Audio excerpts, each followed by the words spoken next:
Harper Adams didn't believe in fairy tales, especially not at other people's weddings. But when she locked eyes with the stranger leaning against the bar in a navy suit that looked far too expensive for this vineyard venue, something in her chest fluttered. She was only here because her cousin begged her to help with the last-minute decorations. She wasn't dressed for a meet-cute. She had her hair in a messy bun, her black dress was simple, and her shoes were killing her. But the stranger was looking at her like she was the main event, not the bride. He raised his glass. "You look like you need a drink or an escape plan," she blinked. "Excuse me," he smiled, easy and warm. "I've been watching you circle the dance floor like it's a minefield. You're clearly not here to party." Harper crossed her arms, half amused, half annoyed. "I'm working, actually. I set up all those fairy lights you're standing under." "Then allow me to say you've created a masterpiece," he said, his tone light but sincere. "I'm Gareth Stone, Harper Adams." She hesitated. "You with the groom or the bride?" "Neither, really. I'm a +1. My friend bailed on me last minute, so I'm flying solo." "Figures," she muttered. "What?" "Nothing." She shook her head, biting back a smile. "You just have that doesn't belong here energy," he laughed. "Guilty. The last wedding I went to was on a yacht in Capri." She raised an eyebrow. "Of course it was." He leaned in slightly. "You don't believe me." "I don't know you. Want to?" he asked, and for a moment Harper forgot how tired she was, how long the day had been, how she wasn't wearing lipstick. "You always this forward?" "Only when I see a woman who looks like she deserves better company than past hors d'oeuvres and tipsy groomsmen." She shouldn't have laughed, but she did. "Fine, 10 minutes. Then I go back to making sure the cake doesn't collapse." They sat on the edge of the stone fountain under twinkling lights, talking about nothing and everything. He asked questions, real ones. About her design business, her favorite cities, her least favorite wedding trends. He listened like he actually cared, not like a man making small talk. "What about you?" she asked finally. "What about me?" "What do you do when you're not crashing weddings?" His eyes sparkled. "I don't crash. I float in, charm everyone, and disappear before dessert." She rolled her eyes. "Okay, mysterious. What do you really do?" "I'm in property. Like houses, buildings, hotels, a little of everything." "Huh, fancy," he shrugged. "It pays the bills." She didn't push, and he didn't elaborate. But when he reached for her hand as they walked back toward the reception, she didn't pull away. Later that night, when the bride and groom took their final spin on the dance floor and glasses clinked in celebration, Harper felt his hand brush hers again. "Come with me." "What?" "Outside." He nodded toward the vineyard. "Just for a minute." She hesitated, then followed. The night air was cool, the stars sharp above the rows of grapes. They stopped at the edge of the vines. "I don't usually do this," she said quietly. "Do what?" "Talk to strangers, let alone follow them into the dark." He turned to face her. "Then maybe I'm not a stranger anymore." She looked up at him. "You still haven't really told me who you are, and yet you're here." She hated how much her heart sped up. "Harper," he said, voice low, "can I kiss you?" Her breath caught. He wasn't leaning in, not yet. He waited. And maybe it was the stars, or the wine, or the way he'd looked at her like she was the only thing in the world that made sense, but she nodded. His lips met hers, slow and warm, and everything else faded. They didn't exchange numbers. She wasn't even sure if she'd see him again. But when she finally went home, her cheeks hurt from smiling. The next morning, she told herself it was nothing, just a wedding kiss, just a handsome guest. 3 days later, she walked into her favorite downtown coffee shop to meet with a new client, big hotel redesign. Huge budget, and nearly dropped her phone when she saw who was waiting at the corner table. Gareth Stone, in a charcoal suit, sipping espresso like he belonged in a magazine spread. "You've got to be kidding me," she said before she could stop herself. He stood, grinning. "Nice to see you too." "You're the client," he handed her a folder. "I told you I was in property." "I thought you meant like flipping houses, not multi-million-dollar hotel chains." He tilted his head. "I never said I wasn't a millionaire. You didn't say you were either." "Would it have made a difference?" She opened the folder and saw the project breakdown. It wasn't just big, it was life-changing. If she landed this, she could finally launch her own firm. "You want me to design this?" she asked, still reeling. "I want you to lead it," he said. "You have style, vision, and I trust you." "Why me?" He looked at her for a long moment. "Because I can't stop thinking about the girl who made a vineyard wedding look like magic." Her throat tightened. "Gareth, this isn't me throwing money around. I was already planning this project before I met you, but after meeting you..." He shrugged. "I knew I wanted you involved." She sat down slowly. "This is insane." "It doesn't have to be. Work with me. Let's build something." Her heart was hammering. She should say no, she should be cautious, but instead she whispered, "Okay." And just like that, everything changed. Harper stood in the penthouse suite of the Langfords, staring at the towering model of the hotel Gareth wanted redesigned. The suite's floor-to-ceiling windows overlooked the city skyline, glittering beneath a bruised dusk. She hadn't said a word since she arrived. Not because she had nothing to say, because she didn't trust herself to say anything that wouldn't give away how off-balance she felt. He walked in from the adjoining room, sleeves rolled up, collared shirt open at the neck. "I had the model delivered this morning. Helps to visualize the scope." She stepped closer to the table, her eyes scanning the elegant miniature structure. "This is in Venice, just outside the Grand Canal. It's been in the family portfolio for years, but it needs new life, something bold." "You think I'm bold?" she asked, not looking at him. "I think you don't realize how much you're capable of." She turned to him then. "You don't know me well enough to say that." He met her eyes. "Maybe I just see it clearly because I'm not in your world." She drew in a breath and moved to the window. "I'm used to clients wanting a Pinterest board and a polite smile. This is a lot. I'm not asking for polite." He walked to the bar and poured 2 glasses of water. "I want something unexpected." She accepted the drink, eyes still on the city. "Why did you pick Venice?" "My mother was Venetian. She always said the city was made of secrets. I think she liked the idea that beauty could grow out of something sinking." Harper glanced at him, caught off guard. "That's poetic," he shrugged. "She was. I'm just good at writing checks." "You undersell yourself a lot," she said. "But then again, I guess when money's not a problem, you get to pretend it doesn't define you." His jaw tightened for barely a second. "You think I'm pretending?" "I think you're used to people being impressed before you open your mouth." He laughed, low and surprised. "Well, you're definitely not like anyone I've worked with." "I'm not working for you," she corrected. "You said you wanted a partner." "I meant it." She turned back to the model. "Then let me do it my way." His expression shifted. "I wouldn't have brought you here if I didn't want that. Then I need full creative control. And I want my team on this, not when you assign me." "Done." "And I don't want you involved in the day-to-day. I don't work well with someone breathing over my shoulder." He stepped closer, voice quieter. "I won't interfere, but I'm not going to disappear either."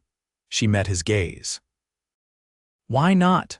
"Because I like watching you build things." Her face warmed and she turned away quickly. "Well, you'll have to watch from a distance. I'm not getting swept into some whirlwind just because it's convenient for you." His voice was even. "Is that what you think this is?" "I think you're used to getting what you want, and I'm not a project." He didn't respond right away. "Then no, you're not." There was a knock on the door. Gareth opened it and a man in a crisp navy uniform stepped in. "The car's ready, sir." Harper frowned. "Car for what?"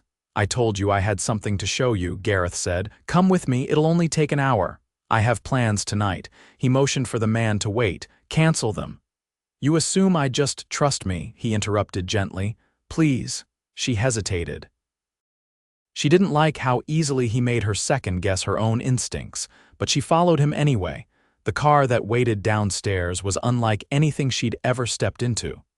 Cream leather interior, smelled like cedar and citrus. The driver offered champagne. She declined. They didn't speak much as they drove. The city thinned. Then there was water, docks, boats. She stared out the window in confusion. "You brought me to the marina?" she asked. "I told you," Gareth said, stepping out and extending a hand. "I want to show you something real." She took his hand, stepping out in her low heels, instantly regretting not changing. The sun was nearly down and a breeze swept her hair across her face, At the far end of the dock, a sleek black yacht waited, lit from within like a floating palace.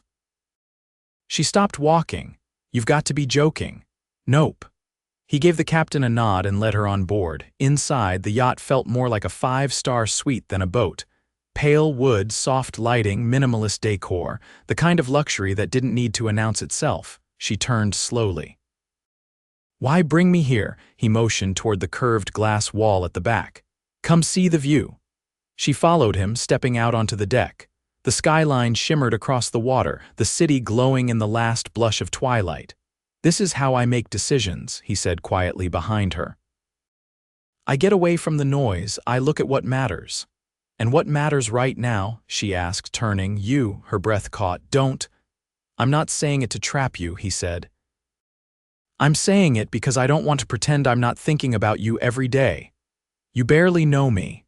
"Then let me." She didn't respond. The waves brushed against the hull. Somewhere behind them, an opera aria played softly over the yacht's sound system.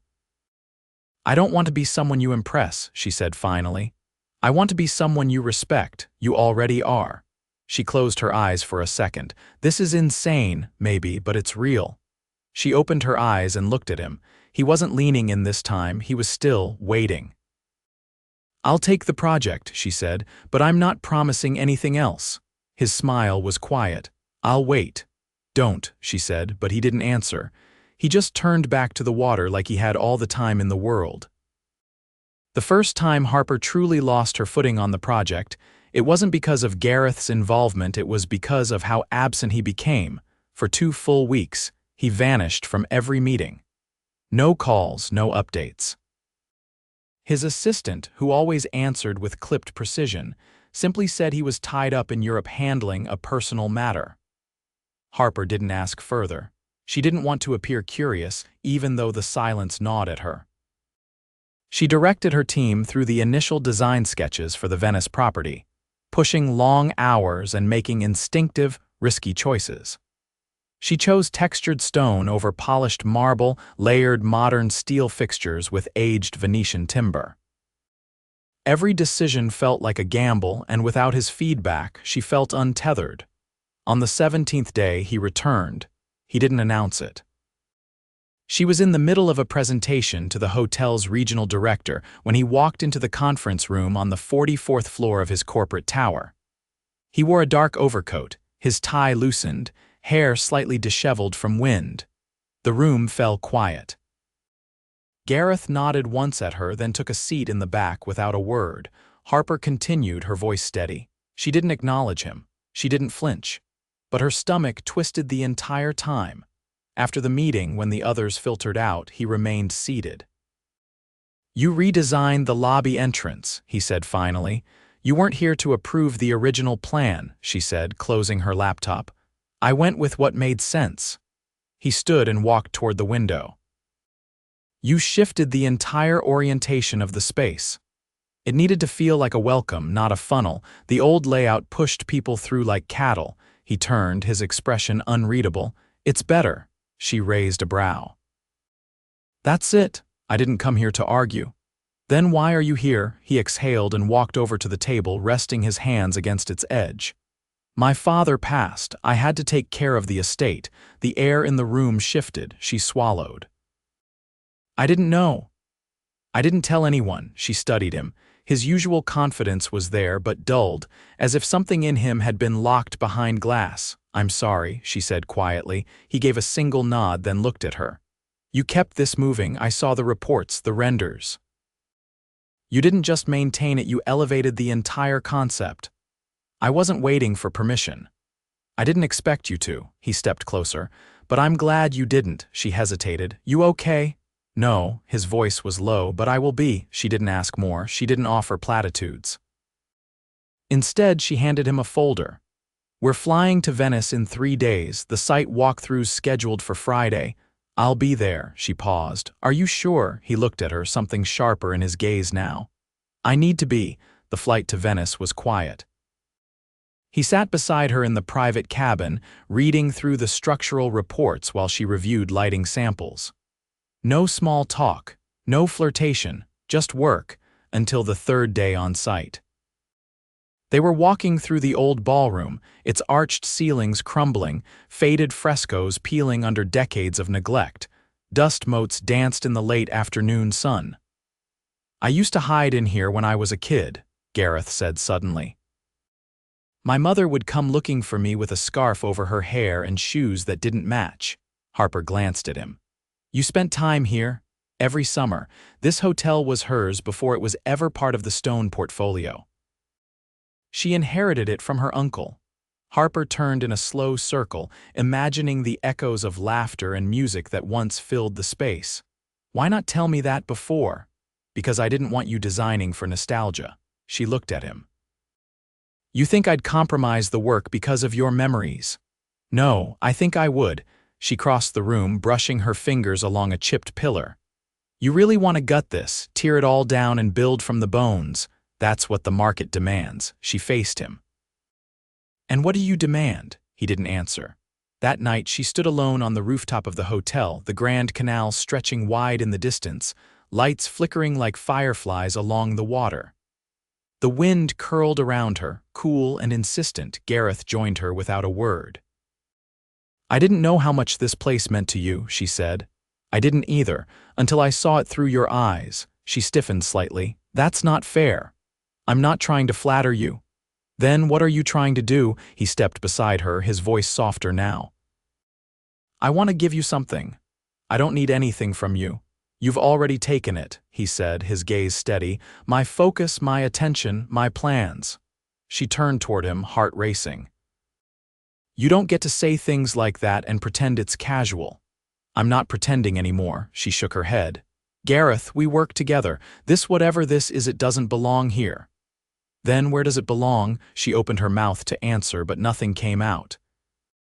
He reached into his coat and pulled out a small box. She stared. "It's not what you think," he said quickly, opening it. Inside was a single antique key, bronze, delicately engraved. "This opens the North Tower. It hasn't been used in decades. There's a room at the top. It has a view of the entire city." She looked at him in disbelief. "You're giving me a tower, I'm giving you space," he said, "to create, to build, to make this yours." She took the key, her fingers brushing his. "Why?" she whispered. "Because I don't want this to be just another project." Her chest tightened. "Neither do I." He stepped back, giving her distance. "I'll meet you there tomorrow morning. If you come, I'll know." She didn't answer, but she didn't sleep that night either. The North Tower hadn't been touched in decades. Dust lined the stone steps, and the air grew cooler with every turn of the spiral staircase. Harper's boots echoed as she climbed, the antique key clenched in her hand. She wasn't sure what she'd find at the top, but she knew she had to see it. When she unlocked the door and stepped inside, sunlight flooded the room. Tall arched windows opened to a panoramic view of Venice, sprawling rooftops, church domes, canals shining beneath the morning light. The space was bare. No furniture, no distractions, just light, air, and silence. And Gareth, standing at the far window, hands in his pockets. "You came," he said without turning. Harper stepped in, letting the door close behind her. "I wanted to see it for myself." He turned to face her. "I thought you might." The quiet between them was heavy but not uncomfortable. She walked to the center of the room, turning in a slow circle. "This could be anything," she said. "A studio, a gallery, a private suite."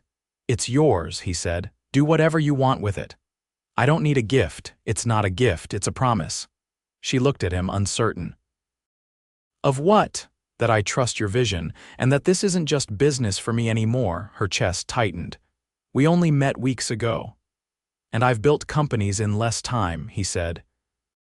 "But I've never met someone who makes everything feel like it's just beginning." She stepped closer, trying to steady her breath. "I don't want to be swept up in something that disappears the moment it gets difficult." "I don't vanish when things get hard," he said.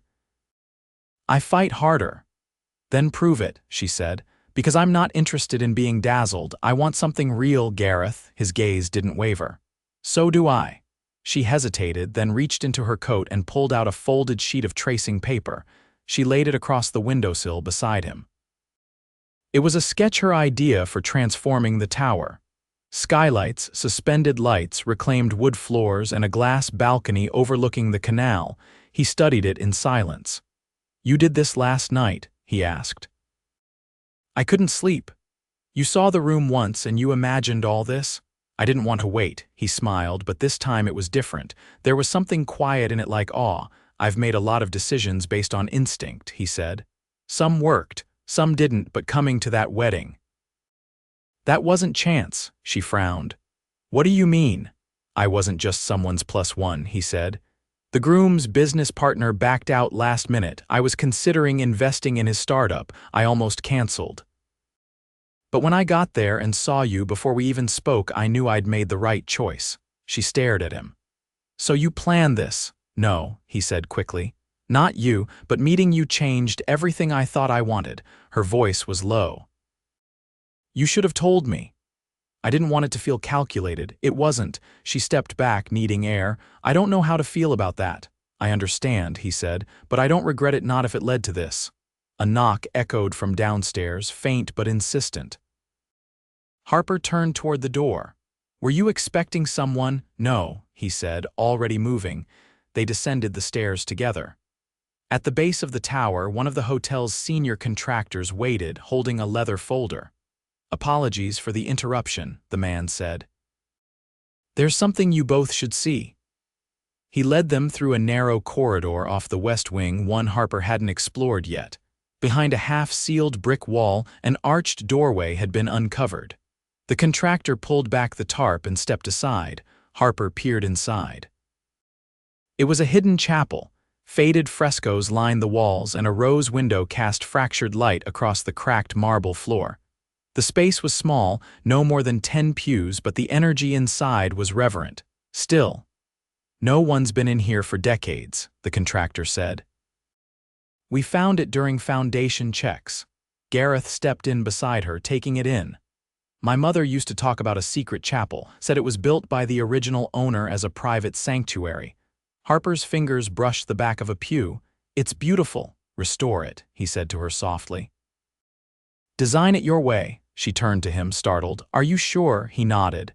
"You understand spaces better than anyone I've ever met. I want this one to reflect you." Her throat tightened. "You keep saying that, because it's the truth." She stepped into the center of the room, turning slowly. "This could be incredible." "It already is," he said. When she looked at him again, something shifted. "You said this wasn't just business anymore," she said. "It's not." "Then what is it?" she asked. He reached into his coat. Her breath caught. But instead of a ring, he pulled out a folded blueprint. She blinked. "What?" "I had this drawn up last week. It's not a proposal, not yet. It's a plan for a home, one we'd build if you ever wanted, on a hillside outside Florence." Her hands trembled as she opened it. It was a villa. Simple, elegant, surrounded by olive trees and open air. "I don't want to rush you," he said, "but I needed you to know where this is going. I'm not playing at something temporary." She looked up sharply. "You're serious?" "I've never been more." Tears prickled behind her eyes. "I don't know what to say." "Say you'll think about it," he said. "Say you'll give this a chance." She nodded slowly. "I already am." They stood in the quiet chapel, sunlight streaming through forgotten glass, and for the first time she felt the future unfolding not as a fantasy, but as something she could reach out and build. 3 months later, the Venice hotel opened to quiet acclaim. Restored, reimagined, and breathtaking. At the private rooftop reception, Gareth stood beside her, dressed in a dark suit, his hand resting at her back. "I have one more surprise," he said. "No more towers, please. Not this time." He stepped aside. The string quartet struck a new chord. And then, in front of the guests, the staff, the partners who had flown in from all over the world, Gareth dropped to one knee. The rooftop fell silent. He opened a small velvet box. "You were never just another wedding guest. You were the reason I stayed. The reason I saw something more than numbers, more than acquisitions. You made me want a life I hadn't imagined before. Will you marry me, Harper?" Her breath caught. He waited, and then she stepped forward, eyes shining, and whispered, "Yes." The crowd erupted in cheers. He rose, slipping the ring onto her hand before kissing her like the city wasn't watching. And this time, when he held her, she knew it wasn't a fairy tale. It was something better, something real. The villa outside Florence stood unfinished, its stone walls strong.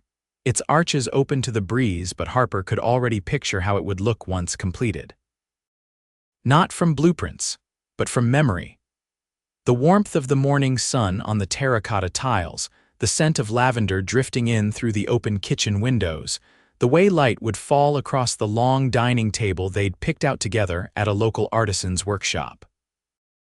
Gareth was crouched beside a set of olive trees near the edge of the property, speaking in low Italian to the gardener.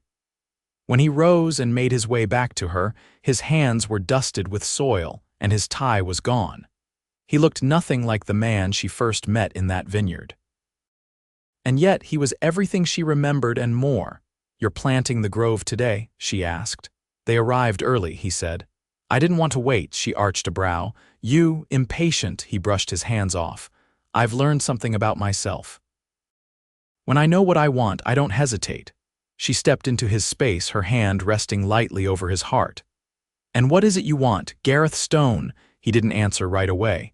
His eyes were steady, but there was a softness there now, something vulnerable, something unguarded. "To wake up beside you in this house," he said. "To hear you complain about the construction dust and argue with the baker over the size of the wedding cake tiers." "I never said I'd argue. You will, and you'll win." She laughed, and he caught her hand. "You know, we never set a date. I didn't want to rush you. You proposed in front of 100 people, Gareth. I think the rush ship sailed." He tilted his head. "June. Here. Simple ceremony, no press, just us and the people who matter. And the olive trees, they'll be in full bloom." She leaned into him. "Perfect." Later that week, they returned to Venice one last time. The hotel had received its first award for design excellence, and Harper was being honored. She hadn't expected it. Honestly, she'd forgotten the committee even visited. But when the invitation arrived, embossed and formal, Gareth insisted they go. "You didn't tell anyone you were behind it," she said as they dressed in the suite overlooking the Grand Canal. "It wasn't my name on the plans," he replied, adjusting the cuffs of his midnight blue tuxedo. "It was yours. And yours funded it?" "I fund a lot of things," he said. "Only one of them changed my life." The ceremony took place in the restored ballroom, the one that had once been crumbling and forgotten. Now it gleamed with polished wood, soft golden light, and the quiet elegance of a place that had known both ruin and resurrection. When Harper took the stage, she glanced down at Gareth. He didn't blink. He didn't shift. He just watched her like she was the only thing in the room. "I came into this project thinking I was just designing a building," she began, voice even. "But somewhere between the sketches and the stone, I realized I was building something far more personal. This isn't just a hotel. It's a reflection of what happens when you trust your instincts and the people who believe in you more than you believe in yourself." Afterward, as guests mingled and congratulated her, Gareth pulled her aside into the quiet of the chapel. The candles had been lit for the occasion, casting flickering light along the walls. He didn't speak at first. Instead, he reached into his jacket pocket and pulled out a folded envelope. She frowned. "What's this? You once told me you didn't want to be dazzled. That you wanted something real." She opened it and scanned the paper inside, her breath caught. It was a deed to the tower, her name listed as sole owner. She looked up, stunned. "Gareth, this is why would you? It's where you found your vision," he said, "and where I found mine.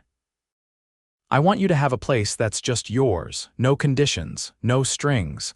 Her hands trembled slightly as she folded it back. "You don't have to keep proving things to me." "I'm not proving anything," he said. "I'm building a life with you. This is just the beginning."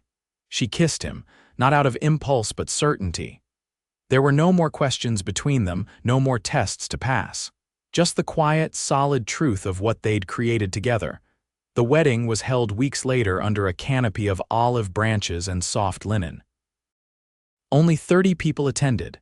No press, no spectacle, just laughter, vows spoken with trembling voices, and the kind of joy that made time blur, As Harper walked down the aisle toward Gareth, the late afternoon light catching the lace of her dress, she didn't feel nervous. She felt ready. Ready for the life they'd built with bare hands and stubborn hearts. During the vows, Gareth didn't read from a card. He didn't need to. "You were never part of the plan," he said, "but you became the only thing that matters." Her voice, when it came, was stronger than she expected. "You never tried to rewrite me," she said. "You just made space for me to grow." The kiss was soft and sure, no fanfare, just two people who had chosen, again and again, to stay. They danced under string lights that flickered against the hillside, barefoot by the end of the night, shoes forgotten near the olive grove. And when the last guests had gone and the stars had taken their place in the sky, Gareth lifted Harper into his arms and carried her over the threshold of the villa. Not because tradition said so, because he wanted to. Years passed. The hotel in Venice became a landmark not just for its architecture but for its story. The villa in Florence grew into a home filled with books, with art, with morning coffee and late-night laughter. The chapel became a sanctuary again, not for prayer but for stillness, for remembering. And in the tower, now filled with light and color and sketches of future dreams, Harper worked late on a spring evening while Gareth brought her a glass of wine. He leaned against the doorframe, watching her. "No more weddings to crash," she teased. He stepped closer. "No. Just the one I'll never stop reliving." She turned in her chair and reached for him. "I love you," he said. "I know," she whispered. "You've always shown me." And when the sun dipped behind the hills and the lights of Florence blinked on in the distance, they stood at the window of the tower no longer strangers, no longer uncertain, just Harper and Gareth, exactly where they were always meant to be.